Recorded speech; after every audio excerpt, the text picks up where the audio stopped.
একটা জুডিশিয়াল ম্যাটারের দিকে চলে গেছে। এই সম্বন্ধে আমরা মুখ খুলতে চাই না, কেননা কোর্ট অধীনে যখন বিচার আছে তা নিয়ে মন্তব্য করা একদমই উচিত নয়। তারপরেও আপনি প্রশ্ন করেছেন, সেই জন্য আমাকে বলতে হচ্ছে। আমরা জানি ভারতবর্ষ ছাড়া পশ্চিমবঙ্গের প্রতিটা নারী শক্তি, যে নারী শক্তি দ্বারা এখনো পর্যন্ত দেশকে আমরা স্বাধীন করে রাখতে পেরেছি, সেই নারী যদি অপব্যবহৃত হয় সেটা একটা লজ্জার বিষয়। আমি জানি না কতটা কি হয়ে আছে, তারপরেও বলি যে ভদ্র মহিলার নাম আপনি করছেন, তিনি যে আইডেন্টিফাই করবেন বলছেন, তার শরীরে কোথায় দাগ আছে না আছে সেটা যে আইডেন্টিফাই করবে। আমি একটা কথা বলি, সর্বপ্রথম পশ্চিমবঙ্গের বহু মানুষ জানে না, তাদেরকেও অবগত করার জন্য আমি এক কথাটা বলছি।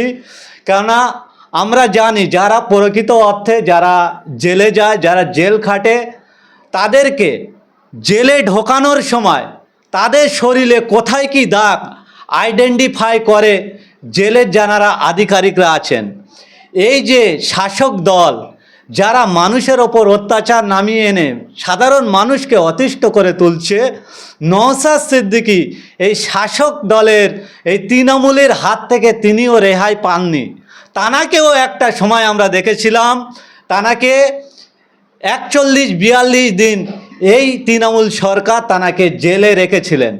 আমার তো মনে হয়, আমি অনুমান করছি যে নওশাদ সিদ্দিকীর কিছু তথ্য, নওশাদ সিদ্দিকীকে যখন জেলে রাখা হয়, এটা আমি অনুভব করছি যে সমস্ত আধিকারিকরা তানার শরীরটাকে চেক করেছে, যেমন সমস্ত ব্যক্তিদেরকে চেক করে, সেই আইডেন্টিফাইয়ের কিছু প্রুফ বা কিছু মদতে এই ভদ্র মহিলা কিছু কাজ করছে। একটা ব্যক্তির নামে যখন কুৎসা রটায়, তার একটা জায়গায় নির্দিষ্ট একটা প্ল্যাটফর্ম দেখেছেন?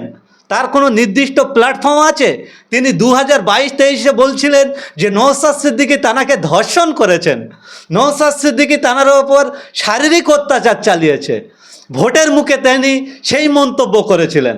আজকে যখন একটা বিধানসভার ভোটের মুখে তিনি আবার দাবি করছেন নওশাদ সিদ্দিকী আমার স্বামী, তিনি তানার স্ত্রী, তানার সঙ্গে নওশাদ সিদ্দিকীর শরিয়াতিভাবে তানাকে বিয়ে হয়েছে।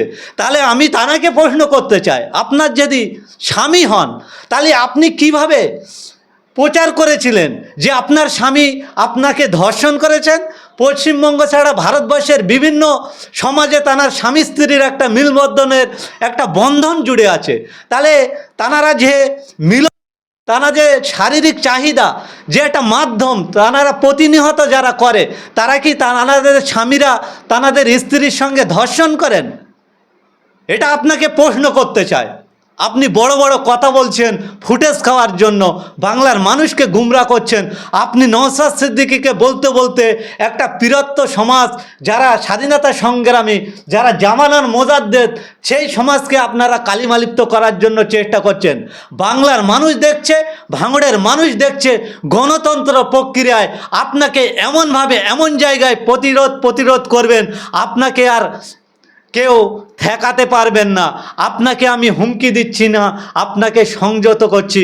আপনি একজন নারী, নারীকে সম্মান করার জন্য আমার যে ধর্ম, আমার যে কর্ম, আমার যে গাইডলাইন, আমার যে রাজনৈতিক পরিচয়, সমস্ত স্তর থেকে আমরা দেখেছি আপনি একজন ভদ্র মহিলা। আপনার সঙ্গে যদি নওশাদ সিদ্দিকী শরিয়াত মতে আপনাকে বিয়ে করেন, তো আপনি জুডিশিয়াল ম্যাটারে দিয়েছেন। কোনো রাজনৈতিক দলের দাদা বা দিদির কথার ইন্ধনে নিজের সম্মানহানি করবেন না এবং আপনি ব্যবহৃত হবেন না, এতটুকু পর্যন্ত আপনাকে জানাচ্ছি। রাজনীতি ষড়যন্ত্র, এটা যার জ্ঞান এসছে, যে মোবাইলটা ব্যবহার করে, যারা ইন্টারনেটে চোখ রেখেছে, তারা কম বেশি সবাই জানে। নওশাদ সিদ্দিকীর সম্বন্ধে, নওশাদ সিদ্দিকীর বিরুদ্ধে এফআইআর করতে যাচ্ছে কে? সব্যসাচী দত্ত। তিনি কে? তিনি তৃণমূল কংগ্রেসের একজন বিধায়ক। তিনি যাচ্ছেন কোথাকার একজন মহিলার সঙ্গে, মুর্শিদাবাদের একজন মহিলার সঙ্গে তিনি এফআইআর দায়ের করতে যাচ্ছেন। কোথায়? নিউ টাউন থানায়। এই যে ভদ্র মহিলা, এনাকে সারা বছরে দেখা যায় না তেমনভাবে, ভোটের মুখে ঠিক একটা রাজনৈতিক কন্টেস্টের সময় এনাকে দেখা যায়। তাহলে আজকের মানুষ কি বোকা? মানুষ বুঝতে পারছে না যে এটাকে নিয়ে রাজনীতি হচ্ছে?